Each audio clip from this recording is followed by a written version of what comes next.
Bismillahirrahmanirrahim. Elhamdülillahi Rabbil alemin. Allahümme salli ala Muhammedin ve alihi tahirin. Ve la'nu daim ala a'daihim ecma'in. Mübarək Ramazan ayının bu günləri İslam Peyğəmbərinin sallallahu aleyhi və aleyhi və səlləm zövcəsi, möminlərin anası olan xanım Xədicənin salamullah aleyha vəfat günləridir. Bu münasibətlə İmam Zaman Accəlallahu Teala Fərəcəhu Şərif başda olmaqla bütün möminlərə təsliyyət deyirik. Həqiqətən də xanım Xədicə salamullah aleyha ki, dünyadan gedəndən sonra həmin il Peyğəmbər sallallahu aleyhi və aleyhi və səlləm tərəfindən qəm ili, hüzün ili kimi təqdim edildi. Həmin xanım böyük fəzilətlərə sahib bir xanımdır, behiş xanımlarındandır və bildiyimiz kimi xanım Zəhranın salamullah aleyha həm də anasıdır, imamlarımızın anasıdır. Və həmçində nəzərə alsaq ki, İmam Əli əleyhissalam həmçinin Peyğəmbərin sallallahu aleyhi və aleyhi və səlləm evində böyüyüb, onun tərbiyəsini görüb, həm də bir mənada onun da anası hesab edilir. Yəni İmam Əlinin də əleyhissalam anası hesab edilir. Və xanımlardan İslam Peyğəmbərinə sallallahu aleyhi və aleyhi və səlləm ilk iman gətirən şəxsdir. Necə ki, kişilərdən də İmam Əlidir əleyhissalam. Doğrudan da xanım Xədicənin salamullah aleyha həyatına nəzər salanda bütün var dövlətini İslam Peyğəmbərinin sallallahu aleyhi və aleyhi və səlləm ixtiyarına qoymuş bir şəxsdir, imanlı möminə xanımlardan biridir. Bu mübarək Ramazan ayının bu günündə istərdik ki, əvvəllər də haqqında danışdığımız təqva haqqında danışaq, daha doğrusu təqva ilə vərə arasındakı fərqi görək. Baxın, əvvəla deyək ki, təqva ötən bəhslərdə qeyd etdiyimiz kimi dəfələrlə Quran-ı Kərimdə gəlib ittəqullah, Allahdan qorxun, təqvalı olun. Yəni nə? Yəni insanın günahlardan, haramlardan çəkinməsi, Allahın ona haram buyurduqlarından çəkinməsi. Baxın, biz istəmirik təqvanın burada lüğəvi mənasına gedək, ondan sonra dəqiq olaraq baxaq görək hədislərdə hansı mənalarda işlədilib. Ümumi olaraq bilirik ki, təqva İslam dinində, mübarək dinimizdə bizə tövsiyə olunub, əmr olunan məsələlərdəndir. Təqvalı olun dəfələrlə buyurulub. Həmçində oruc ayəsində Allah Azza və Cəllə buyurur ki, Əuzu billahi minəşşeytanirracim, Bismillahirrahmanirrahim. Ya eyyuhəl-ləzīnə əmənu kutubə aleykumus-siyamu kəmə kutubə aləl-ləzīnə min qablikum ləalləkum təttəqun. Sadaqallahul aliyyul azim. Ey iman gətirənlər, oruc sizdən əvvəlki ümmətlərə vacib edildiyi kimi, yazıldığı kimi sizə də yazıldı, bəlkə təqvalı olasınız. Baxın, mübarək Ramazan ayı bizə həm də bunu öyrədir ki, bu mübarək ay bitəndən sonra insan özünün təqva halətini qoruyub saxlaya bilsin. Bir ay ki, o ayda Allah Azza və Cəllə insanı halallardan çəkindirib.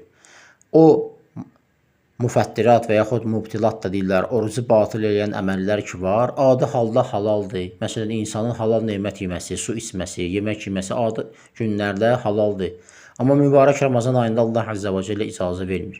Sən mübarək Ramazan ayında özünü Allahın halallarından qoruyursansa, mütləq mübarək Ramazan ayından sonra əgər bu ayı gözəl yaşaya bilsən, ibrət ala bilsən, bu mübarək aydan sonra artıq insan Allahın haramlarından çəkinməyə özündə güc, qüvvə və həya əldə edir.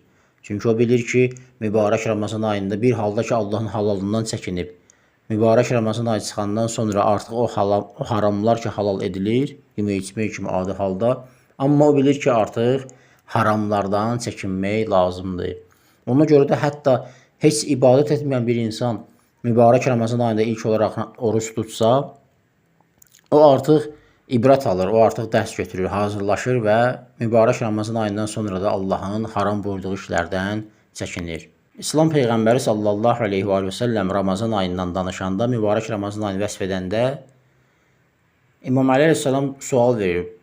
Deyir ki, ya Rasulallah, ey Allahın Rəsulu, mə əfdalul ə'məli fi həzə şəhr.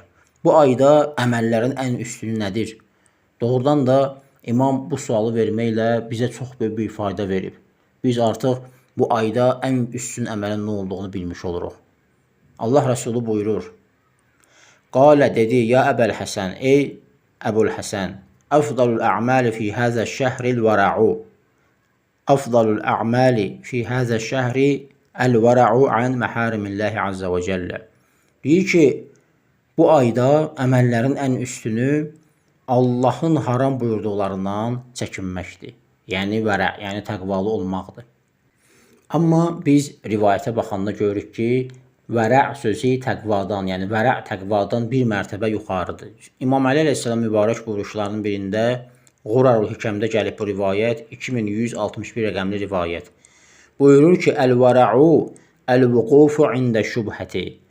Vərə şübhə vaxtı dayanmaqdır. Bir var, sən bilirsən ki, bir şey haramdır. Bu ət, bu yemək, bu məsələn içki haramdır. Araq kimi məsələn, bunu yemək, bunu içmək olmaz. Yəqin bilirsən haramdır və çəkinirsən. Bu təqvadır. Allahın haramından çəkinmək. Bir də var, şübhə edirsən, görəsən bu halaldır yoxsa haramdır. Məsələn, qonaq getmirsən, yaxud hər hansısa bir restoranda əyləşmirsən, yemək gəlib və yaxud hər hansısa bir içki barəsində şəkk edirsən, hər hansısa bir iş barəsində şəkk edirsən ki, görəsən bu halaldır yoxsa haramdır, yəqin bilmirsən ki, halaldır və yəqin də bilmirsən ki, haramdır, şübhəli məqamdır və şübhə məqamında insanın ictinab etməsi, çəkinməsi nədir? Vərədir. Yəni, vərə ilə təqvanın fərqi bu rivayətə nəzər salanda görürük ki, bundan ibarətdir.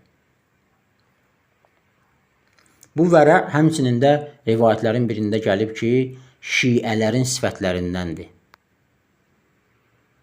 Bihar-ül Ənvarda 65-ci cild səhifə 166-da İmam Sadiq əleyhissalam belə bir hədis nisbət verilib.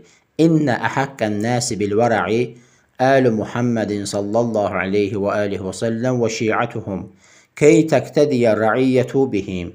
Deyir ki, insanların vərəyə, təqvaya, şübhə məqamında çəkinməyə ən layiqliləri kimdir? Əl-i Muhammeddir sallallahu aleyhi və alihi və səlləm. Peyğəmbərin əhl-i beytidir. Və şi'atuhum və onların şiələridir, davamçılarıdır.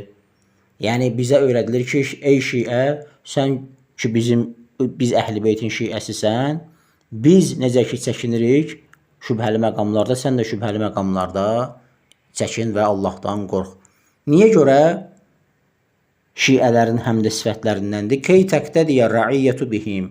Buna görə ki, digər insanlar da onlara iqtida etsinlər, onları özlərinə nümunə bilsinlər.